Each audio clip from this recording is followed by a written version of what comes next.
ഇങ്ങനത്തെ നിയോഗം വെക്കണതോ അല്ലെങ്കിൽ നമ്മളുടെ മോനെ വിസ കിട്ടാൻ വേണ്ടി പ്രാർത്ഥിക്കണോ? ഏതാ വലുത്? പറയും.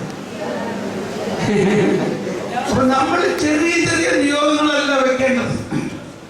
ഇത്രയും വലിയ നിങ്ങൾ ലോകത്തിന്റെ പ്രകാശമാണ്. നമ്മൾ വേറൊരു രഹസ്യം വെച്ച് ഇവിടെ ഇത്രയും പേര് പ്രാർത്ഥിക്കാനുണ്ട്. ഇതുപോലെ ലോക രാഷ്ട്രങ്ങളിൽ എങ്ങുമില്ല എന്നുള്ളതാണ്. ഞാൻ ഒരുപാട് രാജ്യങ്ങളിൽ പോയിട്ടുണ്ട്. ഈ കൊച്ചു കേരളത്തിൽ ഇപ്പൊ നടക്കുന്ന പരിശുദ്ധാത്മാവിന്റെ സുനാമി 125 150ഓളം ധ്യാന കേന്ദ്രങ്ങൾ ലോകത്തിൽ മറ്റൊരു സ്ഥലത്തുമില്ല.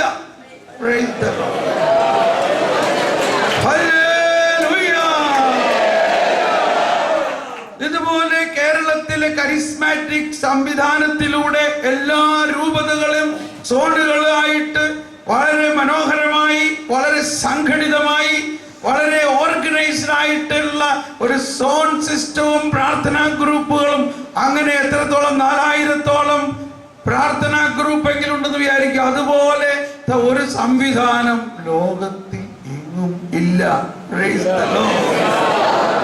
അപ്പൊ ദൈവം ഇതെല്ലാം നമ്മൾക്ക് ഒരുക്കിയിട്ടുണ്ടെങ്കിൽ ഈ കൊച്ചു കേരളത്തിലൂടെ ആത്മാവിന്റെ വലിയ ബോംബുകൾ മറ്റു രാജ്യങ്ങളിലേക്ക് ഇടണം. ആത്മാവിന്റെ ബോംബ്, സ്നേഹ ബോംബുകൾ.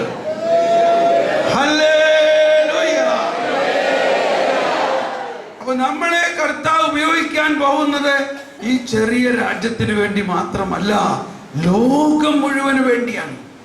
ഈ ഇടയ്ക്ക് ഞാൻ പ്രാർത്ഥിക്കുമ്പോൾ ഇതാണ് ശ്രവണം എന്ന് പറഞ്ഞു. ഇന്നും ശ്രമിച്ചത് ഇതാണ്, കുട്ടികൾക്ക് വേണ്ടി മാത്രമായിട്ടൊരു ടെലിവിഷൻ ചാനൽ ഉണ്ടാക്കണമെന്ന്. എന്താ പറയണേ? കുട്ടികളിപ്പോ TV-യിൽ ഇട്ട് കൊടുത്തു കഴിഞ്ഞാൽ TV കണ്ട അവർക്ക് എന്ത് കാണണം? കൊച്ചു TV കാണണം. പിന്നെ എന്ത് കാണണം അവർക്ക്?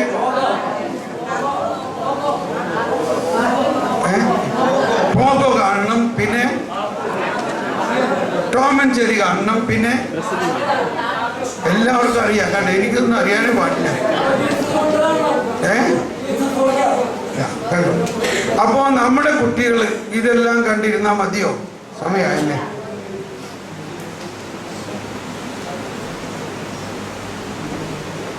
ഇപ്പൊ വരാം ഇതിനു വേണ്ടി. അപ്പൊ നമുക്കൊരു നിമിഷം, അപ്പൊ നമ്മുടെ കുട്ടികൾ അൺറിയലിസം ആണ്, അൺറിയലിസ്റ്റിക്. ഈ ടോം ആൻഡ് ജെറി പോലെയുള്ള വെച്ചാൽ എല്ലാം അനിമൽ ക്യാരക്ടേഴ്സ് ആണ്, ഇല്ലേ? എന്നാൽ അവർ സംസാരിക്കുന്നതോ മനുഷ്യന്റെ ഭാഷ. രാവിലെ മുതൽ വൈകുന്നേരം വരെ അനിമൽ സംസാരിച്ചു കൊണ്ടിരിക്കുന്നത് കണ്ട് കേട്ടിരിക്കണായിരുന്നു. പെട്ടെന്നാണ് പെട്ടെന്ന് അപ്പനും അമ്മ കയറി വരുമ്പോൾ അവർക്ക് എന്താ തോന്നാ? ഈ ക്യാരക്ടർ എവിടെ നിന്നത് മനസ്സിലാവണ്ടോ? അതിലൂടെ അൺറിയലിസം, മനുഷ്യന്റെ ദൈവത്തിന്റെ തന്നെ ശബ്ദം നൽകിയിട്ട് ആ ശബ്ദം എന്റർടൈൻമെന്റിന്റെ പേരിൽ മൃഗങ്ങളെ കൊണ്ട് സംസാരിപ്പിച്ച്, അങ്ങനെ കുട്ടികൾക്ക് ഇതൊന്നും അറിയില്ല. അവരുടെ ഉള്ളിൽ ഒരു അൺറിയലിസ്റ്റിക് ഫിലോസഫി രൂപം കൊള്ളുകയാണ്. അവർക്ക് അത് മതിദാനം. അപ്പോൾ അവരിൽ നല്ല ചിന്തകളും ജ്ഞാനവും നൽകുന്ന ദൈവാരൂപിയുടെ പ്രവർത്തനത്തിലുള്ള ഒരുപാട് കാര്യങ്ങൾ നമുക്ക് കാണിക്കാൻ പറ്റും. നമുക്കൊരു നിമിഷം അതിനു വേണ്ടി ഒന്ന് പ്രാർത്ഥിക്കാം. അങ്ങനെ കുട്ടികൾക്ക് വേണ്ടി മാത്രമുള്ള നന്മ നിറഞ്ഞ, ജ്ഞാനം നിറഞ്ഞ, അവരുടെ ആത്മാവിന് ഭക്ഷണം നൽകുന്ന ഒരു ജീസസ് കിഡ്സ് ടെലിവിഷന് വേണ്ടി, അങ്ങനെ ഒരു ടെലിവിഷൻ ചാനൽ ഉണ്ടാകുന്നതിന് വേണ്ടി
Praise the Lord.